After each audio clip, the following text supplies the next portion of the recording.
Startlingly intelligent, cult classic, grotesque but brilliant. All the words used to describe 1974's Texas Chainsaw Massacre. For a majority of my life, my experience with horror was through a literary media lens, but ever since watching The Thing 2 years ago, I have quickly gone down the rabbit hole, catching up with cult classics like Scream, The Descent, and most recently, Texas Chainsaw Massacre. My expectations for the movie were pretty nailed down. I had grown up hearing about the depravity of Texas Chainsaw, a conversation usually centered around the high level of grotesque gore and brutal kills, a slasher film rather than artful commentary. And yet, once watching the original, I was pleasantly surprised. Don't get me wrong, slashers can be a lot of fun, but Texas Chainsaw presented more grounded kills than usual slasher films, with an excellent cinematography and editing style uplifted by a powerful soundtrack. It was a movie that had earned the title of a cult classic. But the weeks following my first watch, my mind continuously flicked back towards certain scenes, an emotion born from the movie I could not find the right word to describe, and questions about the wide disparity between my initial perception of the film and the actual movie stalked me throughout my day. Where was the bloody and shocking violence I had been warned about for years, heard about for a decade in modern media? The kills were perfect in my mind, a balance between realism and spontaneity, but it did lack the savagery my child brain had been envisioning.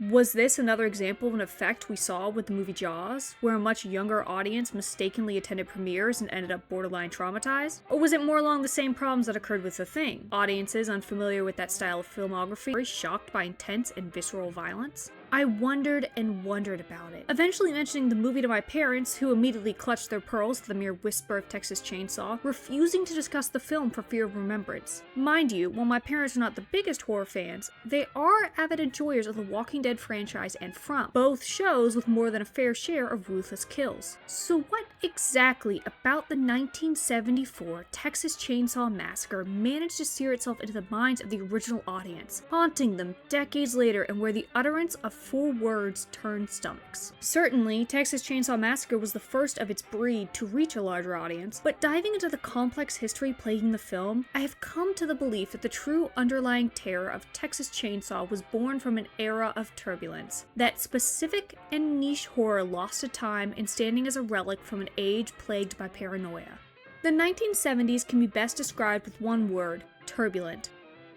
But to best understand a time period, one must be familiar with the events preceding it. Politics commonly swings upon a pendulum. Sometimes the pendulum takes a century, sometimes it's a decade, and that pendulum swings between extremes. Extreme optimism to extreme pessimism, extreme empathy to extreme apathy, extreme aggressivism to extreme traditionalism. And the 1960s are not coined the swinging 60s for no reason. The London sound, characterized by The Who, The Beatles, and The Kinks, had spread to America. That soundtrack backed growing trends such as the anti-nuclear movement, increased sexual liberty, non-Western centered spirituality, and a good dose of hallucinogenic drugs dancing together during the summer of love. Once the early 1970s rolled around, the pendulum was beginning to swing back the other way, with more traditional values being glorified on a pedestal, things like political conservatism and traditional gender roles. But regardless of political opinion, the 1960s and 1970s carried an undercurrent of active and passive unrest. That unrest transformed through the years from a peaceful, loving response to perceived problems to a hardened, cynical, and paranoid distrust towards authority figures. And one of the biggest contributors to that unrest was the Vietnam War.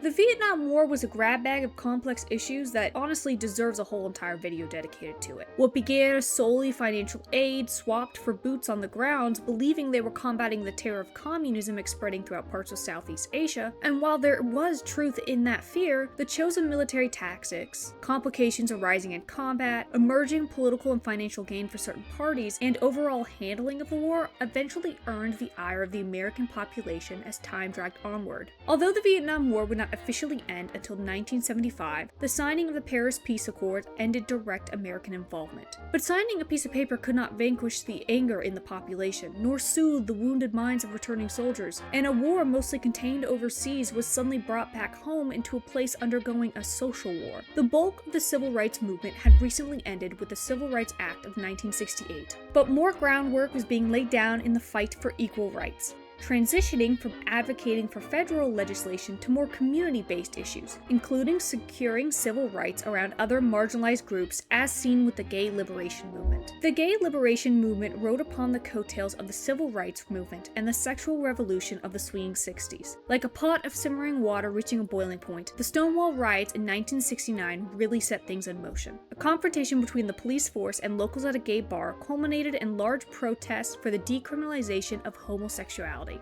As with most major events in history, a true examination reveals that traction behind a movement has been building over decades. But for people at the time, the major events were happening quickly and rapidly, massive and dramatic changes all occurring within a few years. That level of change, combined with battling viewpoints between generations and trauma induced from a war, left a burning brand upon a country in turbulence. Fearing collapse of social order and the potentiality of an ongoing Cold War turning nuclear was nuked in the metaphorical sense by the Watergate scandal.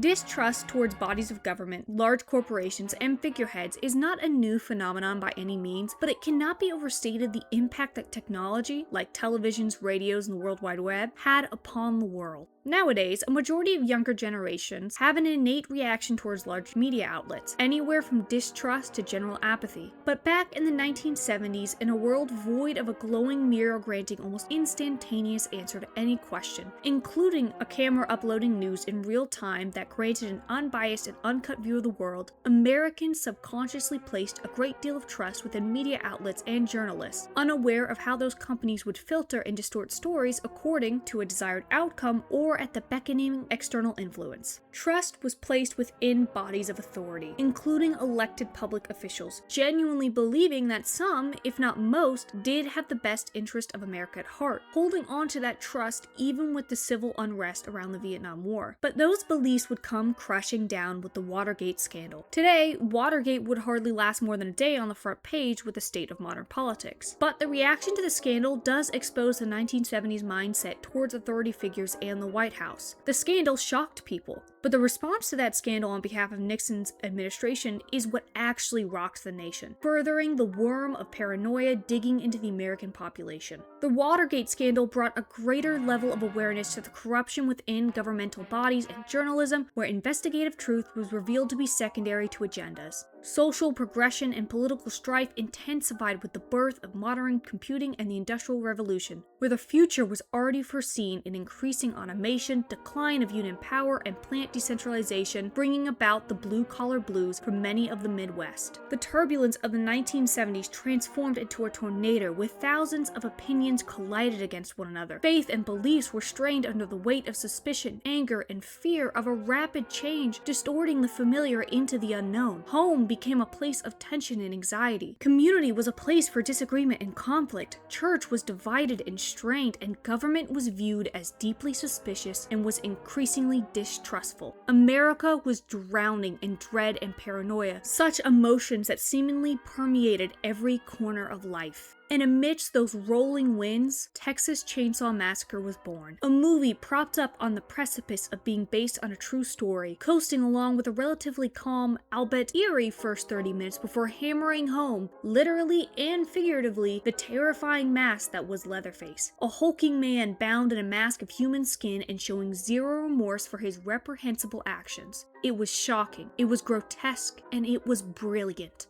Not simply for being a good film, but the clever and intelligent writing and directing of Tobe Hooper wove the true terror within the bones of the movie, and not the kills themselves, discreetly but surely amplifying audiences' present worries and anxieties about current times and the turbulence occurring in every aspect of their life. The first fear we see in Texas Chainsaw Massacre is political rife, and the director is open about how the political landscape at that time shaped this movie. Writing the screenplay for Texas Chainsaw Massacre began in 1973, but the idea of a killer with a chainsaw was actually born in 1972 during a Christmas shopping event around the time of Nixon's re-election. The shooting of the film and post-production all occurred amongst the fallout of the Watergate scandal, serving as an insidious backdrop in the opening scene. The movie movie switches between two narrators, one main narrator and the other an ongoing radio news broadcast that includes distinct and clear references to indictments and grand jury investigations, echoing the words audiences within theaters had been hearing for months, if not years. But this was merely the tip of the spear for the film's incredible ability of representing, at that time, modern problems dialed to the extreme, without the audience even aware of why they felt so uncomfortable. Religion, specifically fear over the destruction and vandalism of traditional faith, is represented within the first 5 minutes. A cemetery covered in Catholic symbolism where the dead should be respected and honored is desecrated with dug-up graves, stolen bodies, and the morbid display of corpses built to mimic a false idol. The worst fear for many where their beloved belief is taken over and twisted into something obscene and demonic. The group depicts many young adults produced from the swinging 60s, dipping their toes into new concepts such as astrology, while their more innocent and empathetic nature is the main catalyst behind meeting the Sawyer family. The group picks up a hitchhiker to rescue him from the brutal heat, only for that act of kindness to turn into a sinister confrontation that leaves one of them marked and a symbol drawn from blood upon their van, flipping earlier's excitement for astrology and innocent curiosity towards other cultures and belief systems on its head. The next target the movie picks at is fear over the Industrial Revolution and the current oil crisis. The hitchhiker discusses the closing of the slaughterhouse and the effects upon the workers, mirroring current sentiments where decentralized factories, breaking up one large factory into multiple smaller ones scattered over the area, led to layoffs, job loss, and the declining of union power. And the main catalyst for the coming death of 4 out of our 5 members is the van running out of gas, followed by the nearby gas station having no oil. The group has no choice but to wait around, leading to them visiting an old family home and eventually venturing into Sawyer territory. The erosion of relationships between neighbors and the general paranoia plaguing the population is highlighted within the scene of Kirk and Pam visiting a neighboring house.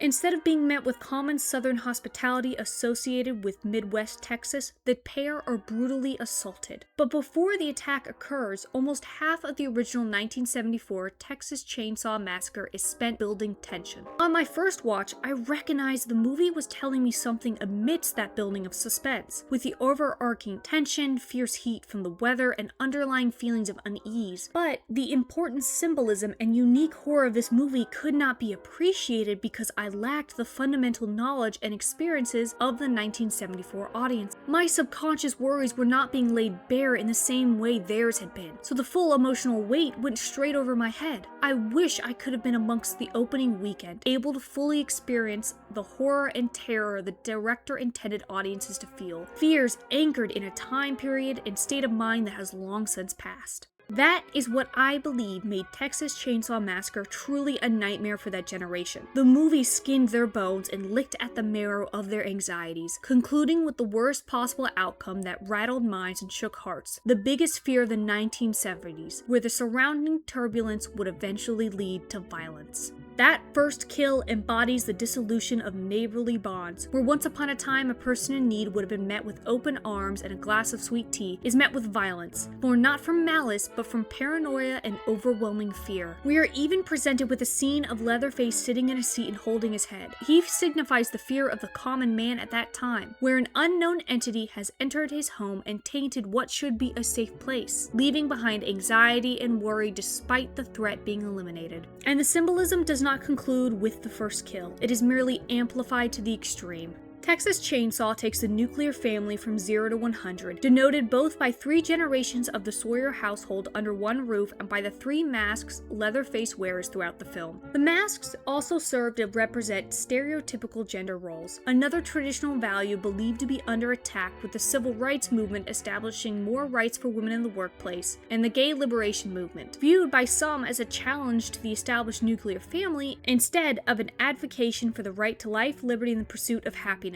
The killing mask is the mask given most attention throughout the film. It is the mask devoted to the working man, husband, father, family man that is forced to bloody his hands to provide for those he cares for. The old lady mask appears when Leatherface is working in the kitchen, filling the role of caretaker and taking the form of an older, nurturing woman, except her hands are butchering innocent to provide sustenance to the family. And the third mask, the pretty woman mask, fills the role of mother, raising the family while remaining beautiful and pristine, seated at the dinner table in the chair designated for wife, except in this wife wife's devotion towards her family means she must ignore the sexual deviancy and harassment of a young woman in trouble. All the masks take traditional values, not inherently bad upon their own, but bad when pushed to an extreme form, just like the nuclear family is pushed to the extreme. Instead of passing down traditional values like being responsible, hardworking, and providing for family, the Sawyer family has passed down a cannibalistic and sadistic tradition of eating people. And the state of the Sawyer family is a feared outcome for many families that felt abandoned by the government, abandoned by a stable job, and abandoned by their neighbors. The Sawyers are a loyal dog thrown into the desert and left to starve, the remnants of past qualities of a good and obedient animal twisted and mangled into a nearly unrecognizable beast, except for a few remaining strings of a collar that serve to remind the audience of what used to be and what has been lost. The ending of Texas Chainsaw Massacre, where the conclusion is not clear and whether justice may or may not be served, wraps up all those current fears in a terrifying but beautiful dance. Amidst Leatherface's anger, our mangled dog has a single moment of true, pure happiness that we do not see throughout the rest of the film.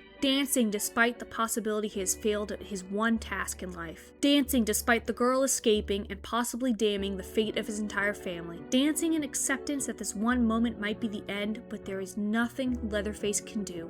And then the film ends. There is no closure, no satisfaction in the death or arrest of the killer. For the audience, there was simply the lingering feeling this was what their world was coming to, and there was nothing they could do to stop it. The Texas Chainsaw Massacre franchise has some goodies and some stinkers, but there is something within the original that none of the others have been able to replicate. A melancholy dread that lingers beyond the runtime. A dread formed from the real fears of the time, poured into a movie from passionate creators.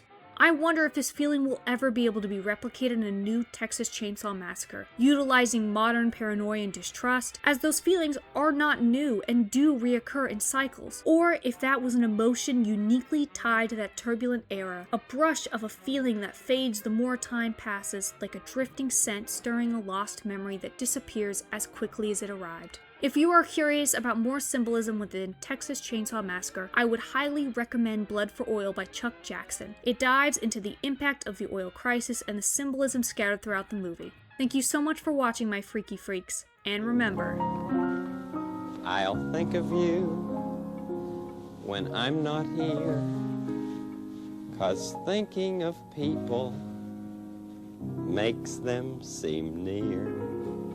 The friends who know you, love you cheerfully, I do too.